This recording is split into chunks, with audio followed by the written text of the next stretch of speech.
Well, Eric, welcome to the podcast. Great to be here. For our audience, Eric Schnurer was my former public policy professor at Brown University. Um, has also been the founder and CEO of various companies working. We'll talk a little bit more in depth about the work that you've done in the public sector via consulting and your focus. Okay, great. Uh, you've had this concept that we learned briefly about at when during my time at Brown was you were trying to build this idea of a virtuous uh, firm or a firm called Virtuous. Can you talk a little bit about the concept behind it? Um, sure, and it probably helps to back up a little bit.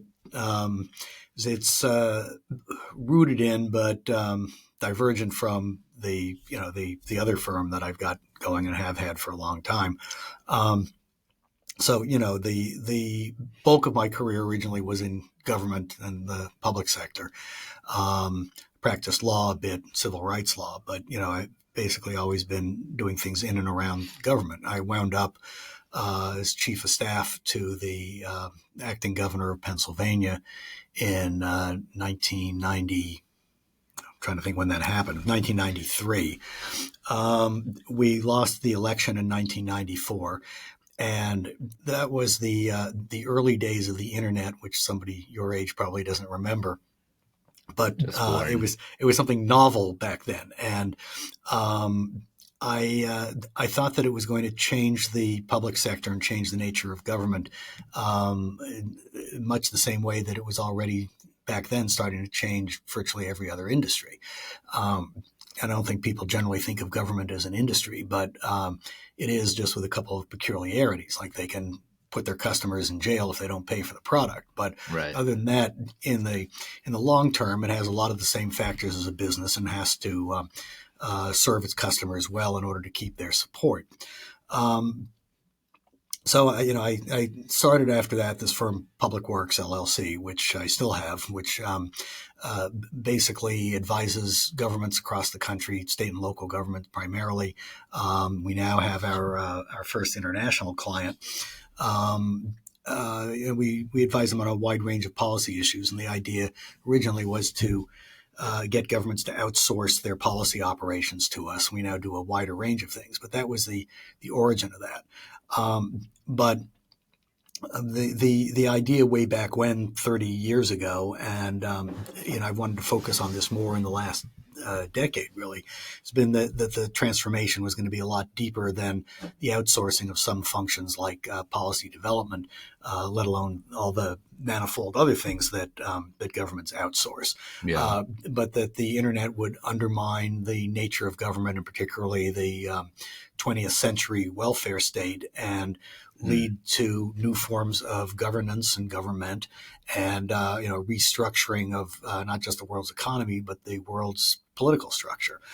And in that environment where people would have wider choice of government, essentially, where you could have non-territorial and virtual service delivery or non-delivery, that the challenge was going to be how do we fund and how do we maintain public goods, the goods that generally we conceive of people having to be forced by the government to pay for, or else people won't pay for them.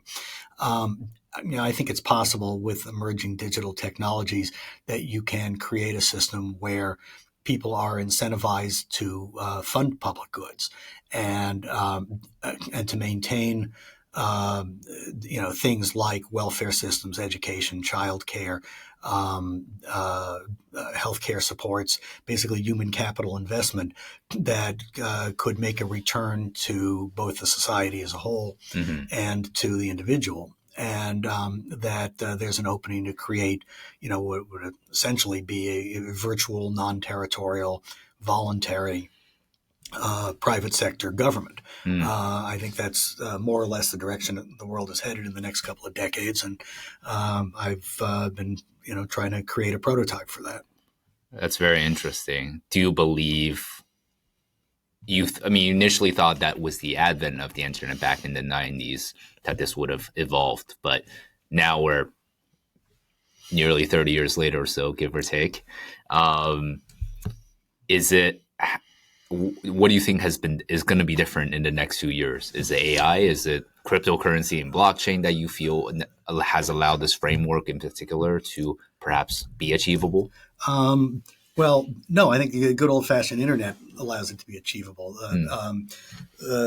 Blockchain technology, I think, assists in that. AI, I've been trying to think through what exactly that's going to do in the areas that interest me. I've got an article actually I have to finish this weekend because it's way overdue. Somebody asked me to write on this, but when I started thinking about this 30 years ago, I thought that all this would happen sooner, and in some ways, I've got kind of two different stories in that regard. I got asked to teach. I think it was before the class at Brown that you were in. I was teaching at the University of Chicago for a couple of years. They let me create whatever course I wanted to teach, and so I created a course called The Future of Government, basically so that I could read all the things I was going to assign students to read and educate myself and think through, in more concrete terms, where all of this was going. And I started finding in the course of teaching the class that I'd have to tear up my syllabus each year and redo it because things that I was predicting would happen 10 to 20 years in the future were happening practically as the class was going on. There was, oh shoot. No worries. Let me get rid of that. There was a segment on the future of war and coming cyber war and so forth. And a week or two later, the movie I'm forgetting the name of it. No. It was about it was this comedy about the assassination of Kim Jong-il. Oh, the interview. The interview, yeah. That came out about 2 weeks after I had a discussion in class about coming cyber wars, and of course, then North Korea launched a cyber war on Paramount Studios, which kind of was everything that I was saying would be happening in the future, but the far distant future. When North Korea was using nationals of a different country to wage a virtual war on a private company. And all of that encompassed elements of the direction that I felt government was going. And then in the middle of teaching the class, Estonia came out with their e-citizenship program, which I wound up writing a couple of articles on, and I got invited by the Estonian government to go over and meet all their people and see what they were doing on that. So a lot of this stuff did start happening faster than I predicted. On the other hand, obviously, I thought by now we'd kind of be at this end stage that we were just talking about, and we're clearly not. Although I think it's arriving sooner than most people think. I think a lot of the structures from the industrial age, as far as government goes, are crumbling before our very eyes, and this is happening more or less. But there's a line I've used frequently about Otto von Bismarck once remarked that when the end of the world comes, I want to be in Mecklenburg because everything happens there 30 years later. And I think that's basically true with government. Everything that's happening with technology, everything that's overturning everything in the private sector is going to happen in government. Everything in government happens 30 years later. I see. So we're getting to that point now. We are getting to that point now. Well, this sounds like a very interesting concept for the future, and some might not agree, of course, with this vision of the future. No, in fact, most people who agree with me politically either don't agree or violently disagree. The people who I find that what I'm talking about is resonant with are people who totally disagree with me politically, but think this sounds like a wonderful thing because it's collapse of government. Isn't that a great thing? Liberals and progressives keep telling me, you're talking about destroying government. And no, that's not my view at all. I mean, I've spent my career in government. I believe in people coming together to solve problems and having structures that do that. But I think the developments in the world that are much bigger than any of us are what's destroying government, or at least government as we knew it in the 20th century and the early part of this century. And that's happening. And you have to look for new ways of addressing social issues. And to me, if you consider yourself progressive, you look to the future. You don't try to hold back the tide.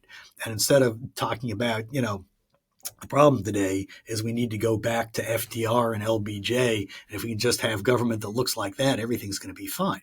Well, LBJ has been dead for 40 years. And to talk about that being the model for the middle of the 21st century, I think is kind of ridiculous. I think that's a big problem with the politics we have today, is that nobody's really talking about how government can best serve people in a very, very different world that we're going to be living in 10, 20 years from now. The world that you're growing up in and that your eventual children will grow up in is radically different from the world that I grew up in. And I think we need to come to terms with that. Absolutely. It's certainly interesting because I do think that, like you said, like this is a very libertarian perspective on, government services being replaced with kind of a private sector solution that is more voluntary in nature than, the government we have now for taxes. How do you imagine this new model potentially addressing the free rider problem? That seems like the biggest issue is voluntary payment of services, right? Everybody don't like to pay their taxes. There's tax avoidance, especially among those with means to minimize their tax burdens, certainly. And that, of course, means that a lot of society services, et cetera, infrastructure, as we're seeing now in the US, is still severely underinvested. Yes. No, and that is the problem. But I don't think it's a problem of my creation. I'm trying to solve that problem. One way to look at this is that historically, people who didn't want to pay their taxes, they didn't. Right. Right? They either took over the government or they moved. There was a large-scale phenomenon in Europe in the 17th century with the emergence of the merchant middle class, who found that they didn't like taxation and would move abroad. People find ways to escape taxation if they want to. The thing is, with digital technologies, it's a lot easier to move. You can, and this is a problem the nation state is having today and has been having for decades in terms of managing money supply and its economy. Traders can bet against you in a split second and crater your economy by moving billions of dollars at the push of a button. George Soros, right? Well, I wasn't thinking of Soros specifically, but virtually everybody. If investors don't like government policy, the money moves against you, and your currency craters. Mm-hmm. And we've had currency crises around the world. Several of them just in the last 20 odd years. So I think these technologies make it easier. You mentioned blockchain. I mean, blockchain is designed specifically for this purpose, to allow people to escape the tyranny of currency monopolization by governments, right? And all these devices will allow people to escape taxation. So that's part of the motivation for my thinking about this. In a world where geography doesn't matter, where everything's virtual, where you as well as your money can move instantly to some other jurisdiction that you want to be under. Mm-hmm. Physical jurisdiction is going to matter a lot less. Almost all the world's economic output is moving in the direction of intangible virtual value creation. You're going to be living in a world where people are going to have the option of parking themselves and their money Mm-hmm. in a jurisdiction that they want to be in. So we need to find a way to make it attractive to Mm-hmm. invest in other people's futures. And there were social ties that would bring people together in the distant past. You see all of that eroding around us. I think if you are interested in creating an equitable society, creating a society where people who do well pitch in to help make the investments that give other people an opportunity to do that, you're going to have to find ways to induce them rather than to force them. Certainly. I guess that's the hardest thing, right? What, as you mentioned, right? You want to create that people are driven to flee, are driven to kind of hide their wealth perhaps elsewhere and move their capital. We've seen countries respond to that, right? There's strict control of capital flight in China, for example. in the US has a global taxation regime for its citizens. So no matter where you are, they're taxed. Why would any government be willingly let this happen, right, per se? Because there's as you mentioned, there's blockchain has allowed people to technically scam, and that was the vision for it. But now we see that every ledger is identified essentially. So actually moving things on the blockchain is nearly impossible to be untraceable because everything's been mapped out. And the US, China, others are already exploring a digital e-currency of their own, hard currency, and that in turns makes illicit transactions to be much more difficult than cash transactions. Sure. What government would allow a challenge to itself? None would. Right. But that's true in the private sector as well. You think Bill Gates is sitting around thinking of ways that Microsoft can be destroyed? Of course not. Microsoft has built itself largely by fighting off one way or another any competitor that's conceivable. So do most major companies. In that regard, governments and major corporations are no different, except that governments have armies. Right. But so do a lot of companies, as it turns out. So, no, of course, governments would resist this. But the thing is that, as I said at the beginning, governments are ultimately not all that different from companies, except in the, legitimized use of force. In that there's only so long that you can make people pay for a product that they don't want. And that's more true in a democracy than in a repressive regime, obviously. If people aren't getting value for their money in one way or another, they get fed up. And It's a little harder to leave your government behind than to leave your cable provider behind. But people do it in this country by voting out governments that they feel aren't delivering value for the money. And they will continue to do that. And, eventually people rise up against repressive regimes and drive them out as well. So, it may take longer, as I said, echoing Bismarck, probably takes a couple of decades longer to have your voice heard in governmental processes than in the market. Mm-hmm. But eventually a government that can't deliver services for people is going to fall. Mm. Do you believe there's ways to reform the government currently? Yes, there are many into ways. This model, or yes, actually, as a matter of fact, I've been focusing on doing that as I've been thinking about, on the other side of my work and consulting with governments. Over time, I mentioned that the idea originally with Public Works was to be doing policy consulting, which was what really interested me. Mm. But what we started getting asked to do mostly was efficiency work, saving government's money. They're much more willing to hire us to help them save money than they are to help us figure out how to spend it to recreate the welfare system or the education system in some better fashion. Sad but true. So the bulk of the work over time has become this efficiency work, and we generally can save a significant amount off of the operating costs of government without cutting anything that anybody cares about. And there's just tremendous inefficiencies in every human organization, but particularly in governments, and you can save them a lot of money.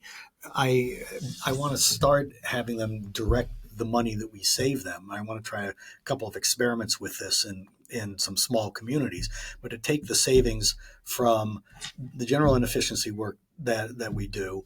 There's something we've started doing through some of that where we can help them save a lot of money on their health care, which is a big expenditure for most governments. They have large workforces, and the way they buy health insurance is extremely cost ineffective, so they can save a lot of money there.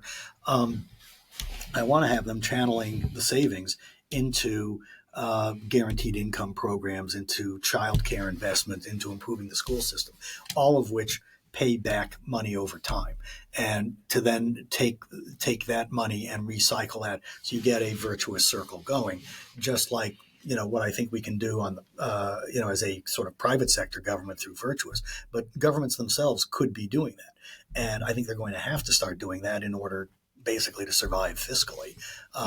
So it's the more I've thought about this and worked on this over the years, the more I think that the kind of private sector model that I envision and the direction that governments have to go will wind up converging, and have, as I originally thought, governments and companies competing against each other to do any of these functions. Absolutely. As you mentioned, healthcare is one of the most wasteful, right? Certainly in the US Yes. at the very least. Where else do you think, from your experience in the work that you've done, has government been in particular most wasteful? I would say inefficient more than Inefficient. wasteful. Okay. When we do these efficiency reviews, I generally tell people in government that there's two sets of things that we wind up coming up with, and they produce pretty much equal amounts of money. You get about half your money from big things, you get half your money from small things. The big things come in four main areas. Anything related to healthcare. It's terribly costly and terribly inefficient. That's true of all four of these things. It's where the money is going, and they tend to have inefficient systems in how they're spending all that money. So you've got a lot of leakage in very big pipes. So that's where to look for the money. One of them is healthcare. One of them is all other human services, basically, transportation and corrections. Transportation and corrections both involve very, very large capital expenditures, and there tends to be a lot of waste in how that money is being spent. So you can save a lot by doing all of those things better, basically. And then there's 100 small things that every government is doing. They're all different every place you go. Right. But you'd save a dollar here, a dollar there. Pretty soon it's adding up. The example that everybody has always loved is in West Virginia. We did a review, 20 odd years ago.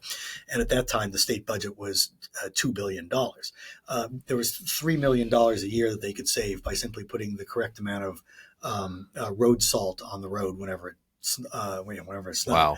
They hadn't adjusted the salt spreaders on their snowplows, and if you simply calibrated them correctly and put the right amount of salt on the road, it was saving $3 million a year. And, $3 million out of a $2 billion budget isn't huge, but you have 100 things like that. You're talking real money.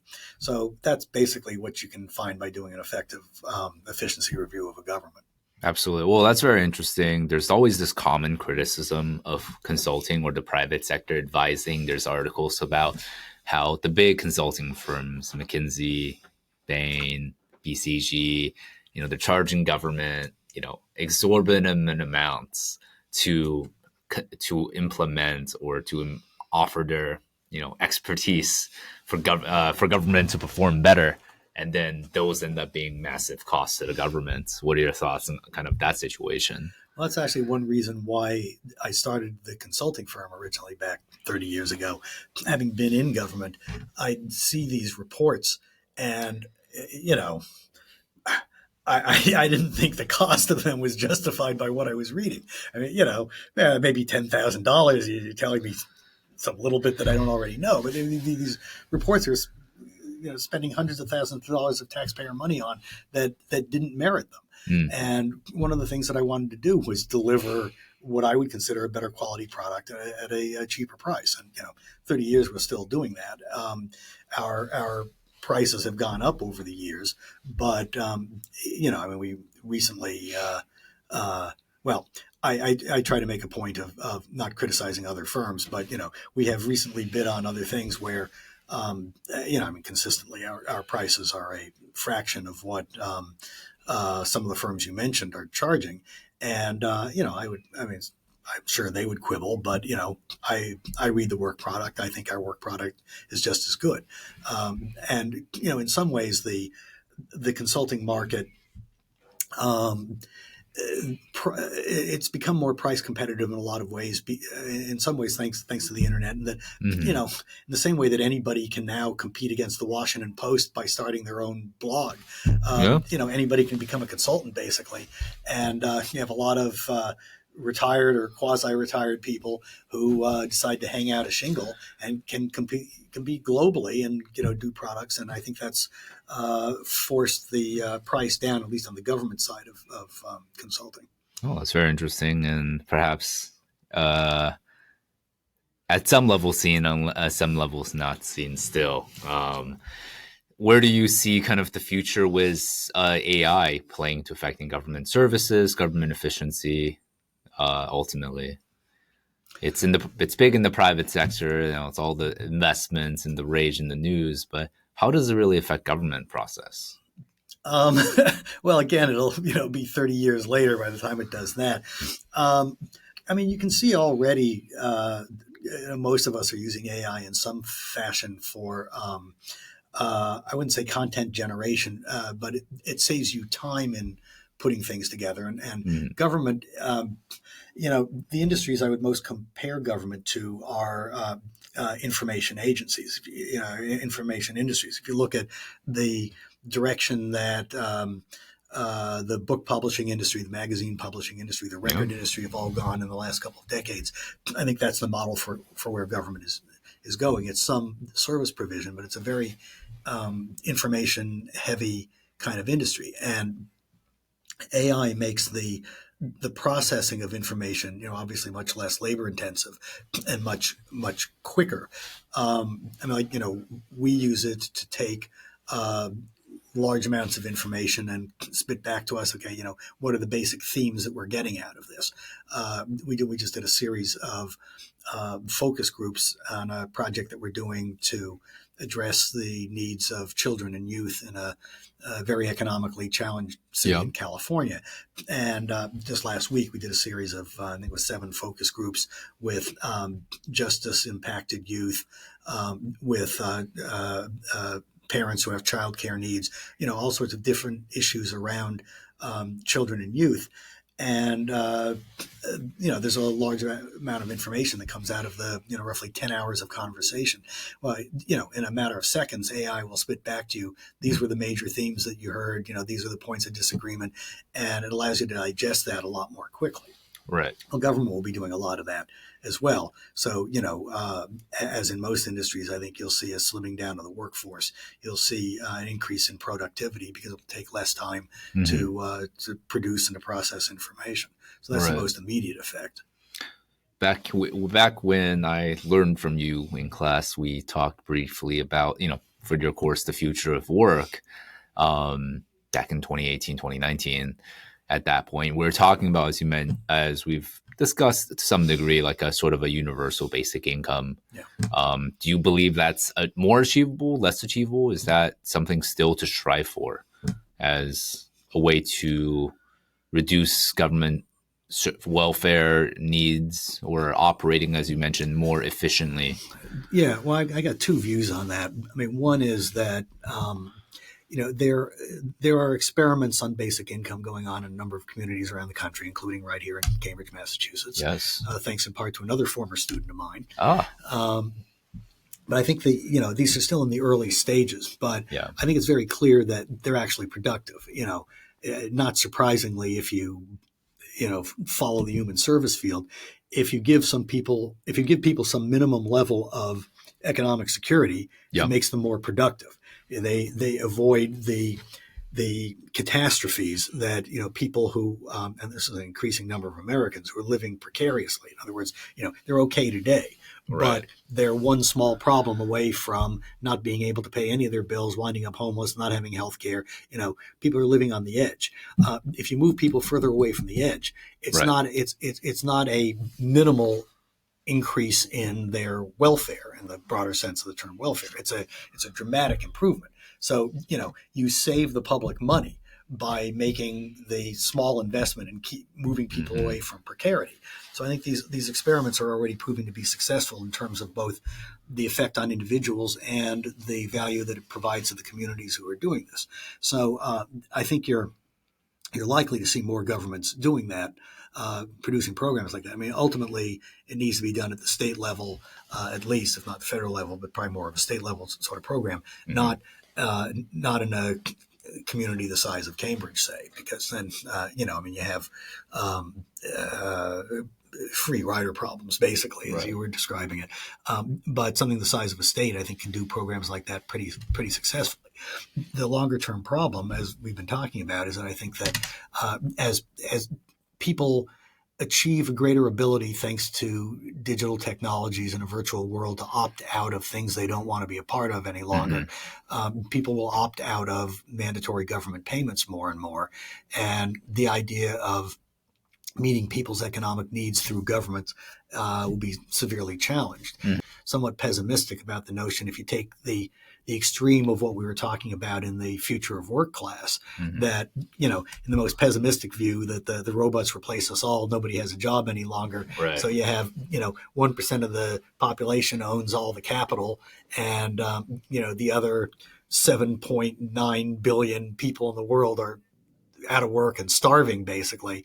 I think that's probably a little bit extreme, but I'm pessimistic on the view that in such a world, the people who have the money will say, it would be a great thing. Let's have a guaranteed minimum income, and we don't need jobs anymore. Let's just, give the money out in some sort of Marxist paradise. I just don't think that's a world that's coming voluntarily. I don't think there's ever been a time in human history where people said, you know what, I just want to give it away on a mass scale. So right. I don't think that ultimately will prove to be the answer.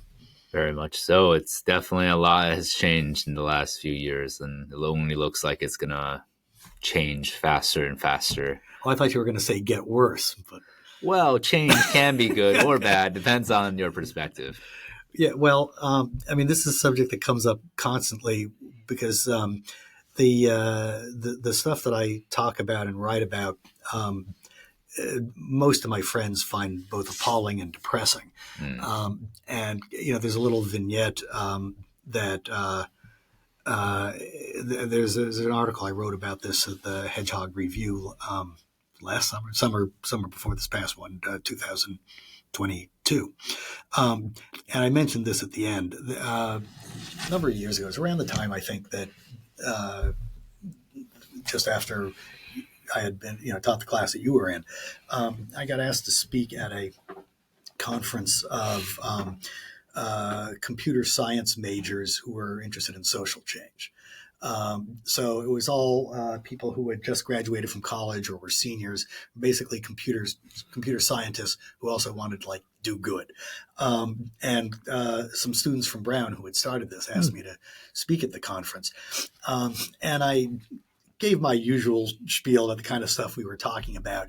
And as it turns out, the moderator of the panel was a contemporary of mine at Brown. I didn't know her in college, but she was a year behind me. So, somebody my age. And when I finished talking, I sat down and she said in exactly this tone of voice, well, that's really interesting, but scary. And I was kind of tired of people saying that everything I say sounds scary. And my experience has been that when you talk to younger people, that they don't find it scary. And, I got so fed up with the comment, I turned to the audience. I said, does anybody here find what I said scary? And nobody flexed a muscle.